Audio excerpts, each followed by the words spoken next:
Salut tout le monde, donc je reviens avec mes favoris du mois. Mois assez chargé, je dois dire, j'ai vraiment pas vu passer. C'est probablement mes mois préférés de l'année parce que déjà, mon anniversaire, c'est l'anniversaire de ma mère et c'est aussi l'arrivée de l'automne qui est ma saison préférée avec l'été. Donc voilà, mois très chargé en émotions. Je tenais à vous remercier également tous et toutes pour avoir pensé à mon anniversaire et à l'avoir souhaité un petit peu partout entre mails, tweets, messages, commentaires. Il y en avait partout et vous avez vraiment rendu ma journée encore plus belle. Et voilà, vraiment, j'étais hyper frustrée à la fin de la journée de ne pas pouvoir répondre à tout le monde, mais sachez que le cœur y était.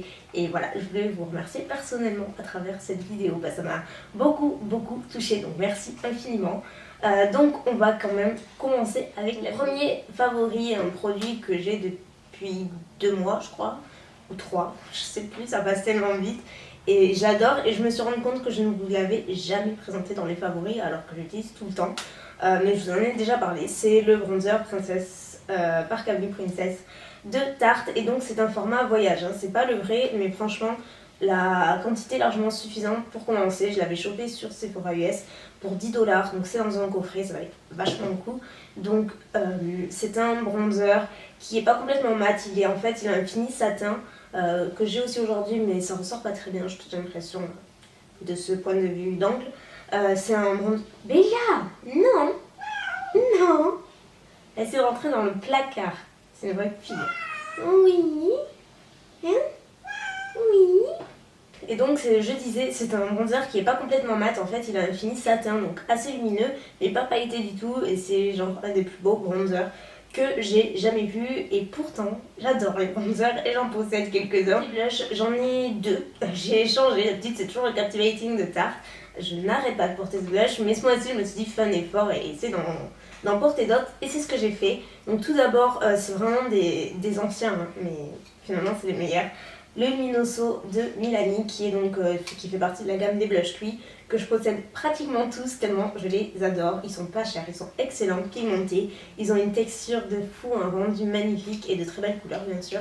Et donc le Luminoso, c'est un pêche abricot un petit peu avec un fini satin doré. Il apporte un glow immédiat et c'est vraiment effet bonne mine assuré aussitôt. Et dans les mêmes tons, mais chez Too Faced cette fois-ci, probablement le blush qui possède le plus mignon des packaging jamais existé, en tout cas que moi j'ai jamais vu. C'est donc le Candy Glow. Et donc en fait il y a 3 teintes, une teinte fuchsia magenta, un pêche, une espèce de pêche marronné, bronze, quelque chose comme ça. Au niveau du fini, il est complètement satiné, il est pas mat du tout. Et j'en ai un autre, j'ai une autre teinte qui est, je me rappelle plus, qui est plutôt framboise, un peu plus foncée. Et je n'aime pas du tout parce qu'il est trop pailleté celui-ci, donc du coup je l'utilise pas trop. J'aime la couleur mais ça fait trop de paillettes et j'aime pas. Mais celui-ci en revanche il est super, déjà la couleur, on peut soit la mélanger et obtenir un genre de rose pêche qui est pile poil l'intermédiaire en fait des deux, soit prendre plutôt celle-ci avoir un rose, soit mélanger ces deux avoir un pêche, enfin voilà. Il est assez multifonction, il est vraiment sympa, il est très joli sur la peau, il est ravissant et il tient pas mal de temps aussi. Pour les lèvres, c'est celui que je porte aujourd'hui et que j'ai pas mal porté ce mois-ci à l'arrivée de l'automne. C'est les couleurs sur lesquelles moi je flash instantanément. Et donc c'est le Color Burst Matte Balm de Revlon en teinte Showy. Donc comme vous pouvez le voir sur les lèvres, il apparaît un tout petit peu plus rose que dans le packaging. En fait c'est un magenta un petit peu prune dans l'esprit de Rebelle, mais en beaucoup plus doux, en beaucoup plus rose. Voilà, c'est vraiment un fuchsia magenta qui est juste parfait pour l'automne. Et de plus, comme son nom l'indique, il a un fini totalement mat, donc c'est hyper chic. Ensuite, j'avais envie de vous parler, donc pas vraiment d'un produit, mais plutôt un accessoire qui, moi, a rendu la vie de mes cils beaucoup plus sympa, on va dire. J'ai jamais été trop attirée par les recourbe-cils. Pendant un temps, j'en utilisais, mais ça n'a pas duré, je sais pas, c'est très bête, je peux passer 1 heure sur un maquillage, mais genre me recourber les cils, j'ai l'impression que c'est une perte de temps, et j'ai pas la patience pour ça, c'est vraiment... C'est pas logique du tout, mais pas chercher à comprendre. Là pourquoi j'ai voulu retenter et j'ai retrouvé dans mes tiroirs donc un recourbe-cils de chez Tarte. Je ne sais absolument plus comment je l'ai eu, je me rappelle pas parce que vraiment ça fait longtemps que j'ai. Mais en gros n'importe quel recourbe-cils fera l'affaire. Et tout ça pour vous dire que du coup depuis que j'utilise, j'ai vu une nette différence quand j'applique mon mascara. Mes cils sont plus jolis, ils sont déjà mieux recourbés c'est sûr. Ils tiennent mieux au niveau de la tenue, de la courbe, du volume. Et ils sont juste plus jolis, moins je sais pas, collé, il part dans tous les sens, à droite, à gauche, enfin bref. Tandis qu'avec le recours de cils, ça les discipline beaucoup plus et c'est vrai qu'on voit une large différence. Donc maintenant, je m'oblige à l'utiliser parce qu'on voit tellement bien la différence. Ça rend les cils beaucoup plus jolis et voilà. Donc vraiment, plutôt une belle découverte, le recours de cils. Ensuite, pour les ongles, j'ai quelques petits produits à vous montrer. Tout d'abord, 2 vernis avec lesquels j'ai pas mal alterné, que j'ai adoré. Le premier, je l'ai porté il n'y a pas très longtemps, c'est le Heart Stopping de Formula X. Donc Formula X, si vous ne connaissez pas, c'est une marque donc de vernis qui a débarqué en début d'année chez Sephora. Ils ont un éventail de teintes inimaginables, ils en ont une tonne avec des finis différents. Vous avez soit les finis crème, vous avez des finis pailletés, vous avez des effets un petit peu spéciaux. Enfin, ils ont une gamme incroyable, j'ai jamais vu ça dans une marque. De plus, je trouve qu'ils se démarquent énormément, tant au niveau du packaging que de leur formule, que de leur couleur, par rapport aux autres stands qu'on peut apercevoir. Et donc, moi j'en ai 4, mais je pense que cette couleur est sans doute ma préférée. C'est un genre de bleu lilas et j'adore ces vernis profondément. Parce qu'en fait, déjà, l'application est géniale. Ils sont hyper pimentés, très couvrants. Ils couvrent l'ongle dès la deuxième couche. Ils ont un fini gel, donc c'est génial. Et ils tiennent très très longtemps. Ils sont absolument géniaux. Je regrette de ne pas avoir un stand dans mon Sephora. Mais bon, quelque part, je me dis que c'est un mal pour un bien parce que je craquerai bien trop souvent. Mais ils sont vraiment géniaux. Donc si vous hésitez, je vous les conseille fortement. Essayez avec une couleur. Ils sont chez Sephora. Ils coûtent 12,90 € je crois l'unité. Et ils sont vraiment excellents. Et il y a vraiment un éventail de teintes pas possible. Et ensuite, c'est le Saint-Tropez de Essie qui est aussi un vieux vernis, enfin un vernis que je possède depuis un petit moment, mais que je ressors toujours à la même période quand, quand l'automne arrive, je sais pas, on se dirige automatiquement. Quand il y a un changement de saison, on a envie de teintes différentes, plus douces ou plus vives selon la saison. Et moi, pour le vernis, c'est définitivement pour le nude que je penche. C'est pas du tout celui que je porte sur mes ongles. Sur mes ongles, c'est un vernis Dior. C'est le Lily et c'était un de mes cadeaux d'anniversaire. Et il est complètement magnifique, mais ça, je vous en reparlerai, c'est promis. Et du coup, le Saint-Tropez, c'est un beige. C'est un beige complètement neutre. Il est tellement chic que franchement, vous pouvez l'accorder avec n'importe quelle tenue, n'importe quel make-up, peu importe la taille de la longueur de vos ongles, il est vraiment magnifique. Si je devais vous conseiller un vernis nude, ce serait sans aucun doute celui-ci. Et j'ai découvert également une nouvelle base de chez Essie ce mois-ci que je ne connaissais pas et j'ai l'impression, enfin c'est pas qu'une impression, c'est sûr, ça peut être que ça. Depuis que je l'applique, mon vernis dure beaucoup plus longtemps. Donc après moi c'est pas quelque chose, la tenue de vernis c'est pas quelque chose que je recherche, c'est pas une priorité on va dire, dans la mesure où je change très souvent, je change tous les 3 jours environ. Et mais bon, du coup, j'ai quand même remarqué la différence.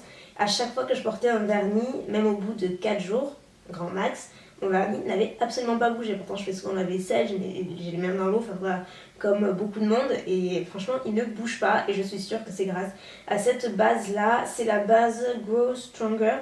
Et donc, c'est une base fortifiante également. Et en plus, elle est un tout petit peu teintée, ce qui fait qu'elle rend les ongles super clean dès l'application. Ça sèche relativement vite, mais surtout, j'ai l'impression que ça fait tenir le vernis beaucoup plus longtemps, donc c'est plutôt bon à savoir. Et du coup, je n'utilise plus que celle-ci maintenant et j'en suis vraiment ravie pour le moment. Et pour terminer, j'ai un flop et j'aurais pas cru, enfin j'aurais aimé que ça se passe différemment avec ce produit, mais vraiment je suis assez déçue. C'est un produit que j'avais acheté avec ma carte cadeau d'anniversaire chez Sephora. Celui-ci est un autre en l'occurrence, mais je vous ferai sûrement une vidéo sur mes cadeaux parce que vous me l'avez demandé. Et c'est pas une tradition, mais je le fais chaque année et voilà. Vous avez l'air d'apprécier, donc je vous en reparlerai plus en détail. Mais j'avais envie de le mentionner dans la vidéo parce que j'ai eu genre à mi-septembre, donc j'ai quand même eu l'occasion de l'utiliser. Et c'est un liner couleur chair de chez NARS. Et en fait, c'est la gamme des eyeliners longue tenue, Larger Than Life. Et donc là, c'est la teinte Rue Bonaparte, puisque j'ai bientôt terminé mon très cher topaz de ce style-là. Il est tout petit, donc j'ai voulu anticiper un petit peu. Et bien que j'adore le stylage, je ne jure que par lui, je me suis dit que ce serait bien de changer un petit peu, sachant que c'est des produits qui durent assez longtemps. J'avais envie de me pencher sur celui-ci parce que le fait qu'il soit décrit comme vraiment longue tenue, je me suis dit ça peut être pas mal. J'avais lu pas mal de bonnes revues à ce sujet. Pas forcément cette teinte-là, mais la gamme en général. Et je pense que c'est la teinte qui fait que ça passe peut-être pas parce que au bout d'une heure ou deux, on ne voit quasiment plus la couleur. Donc ça tient vraiment pas longtemps sur moi. Mais alors absolument pas, le topaz tient beaucoup mieux. Et voilà, c'est vraiment dommage parce que sinon la couleur est parfaite, elle est vraiment ravissante. De plus, il est rétractable, donc c'est pratique, mais il ne tient absolument pas. Donc voilà, c'est quand même un flop et je suis super déçue. Ah oui, et je voulais faire juste un petit aparté aussi pour vous remercier cette fois-ci de vos retours juste incroyables par rapport à ma vidéo lookbook. Honnêtement, j'avais une certaine appréhension, mais pas autant peut-être que les premières fois parce que euh, je sais combien vous, enfin, voilà, vous êtes hyper encourageante et encourageant envers moi et c'est ça qui m'a poussé à vous faire confiance en vous dévoilant cette vidéo en quelque part. Et j'ai pas été déçue du retour, on va dire. Enfin, je crois qu'à l'heure actuelle, là au moment où je vous parle, j'ai regardé tout à l'heure, il y avait plus de 2200 commentaires, plus de 9000 pouces verts, enfin bref, un truc de malade alors qu'elle a, à l'heure actuelle où je vous parle, elle a même pas 2 jours la vidéo. Donc c'est assez fou et je vous remercie infiniment pour votre compréhension, votre gentillesse, tout. Voilà. Vous êtes mes petits anges, vraiment, et merci beaucoup. Vous savez pas combien ça me fait plaisir et du coup j'en ferai d'autres, je ferai d'autres lookbooks. Puisque visiblement ça vous a plu et moi je pense que ça me fait du bien aussi d'une certaine manière. Donc voilà, vraiment merci du fond du cœur, je vous remercierai jamais assez pour tout. Je vous adore. Donc j'arrête de parler, je vous fais des millions de bisous, merci une nouvelle fois. Je compte sur vous pour me dire quels sont vos favoris, ça me donnera des idées peut-être pour les prochains qui j'espère seront plus intéressants. Mais pour l'heure ce sera tout, donc voilà. Gros bisous, merci encore et je vous dis très fort. Bye.